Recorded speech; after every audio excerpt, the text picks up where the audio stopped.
ট্রেনটি পরের স্টেশনে থামলে সেখান থেকে একটি পরিবার ট্রেনে উঠলো। একটি ছোট্ট বাচ্চা মেয়ে ও তার বাবা মা। ট্রেনের হালকা আলোয় আমি বাচ্চার মায়ের মুখটা দেখে নিজের চোখকেও বিশ্বাস করতে পারলাম না। সে ছিল আমার হারিয়ে ফেলা তুলি। তার পরনে ছিল সাধারণ একটি শাড়ি, চোখে চশমা আর মুখে ছিল ক্লান্তির ছাপ। আগের সেই চঞ্চল হাসি মাখা মুখটা আর আগের মতো নেই। তুলিও আমাকে দেখে চিনতে পারে। তার চোখে চোখ পড়তেই আমার চোখে পানি চলে আসে। নিজেকে আর ধরে রাখতে পারছিলাম না আমি। তবুও নিজের মুখ লুকিয়ে সেখানেই বসে রইলাম। ট্রেনে উঠে তুলি তার বাচ্চাকে তার বাবার কাছে দিয়ে একা একা বসে রইল।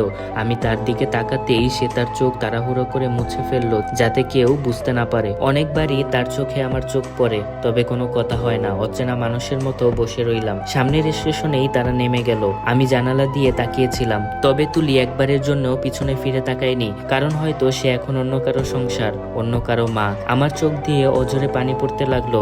আজ আমি প্রতিষ্ঠিত, আমার সবকিছু থাকলেও কাছে নেই আমার প্রিয় মানুষটা। আমি আমার সবকিছু দিয়ে দিলেও ফিরে পাবো না তাকে, যে এক সময় আমার প্রতিটা নিঃশ্বাসের খবর রাখতো। সে এখন অন্য কারো সাথে সংসার সাজিয়ে নিয়েছে। জীবনের এই অপূর্ণতা আমার কখনোই কাটবে না। হয়তো অনুভূতি কমে যাবে, তবে অপূর্ণতার ছাপটা রয়ে যাবে মৃত্যুর আগ পর্যন্ত।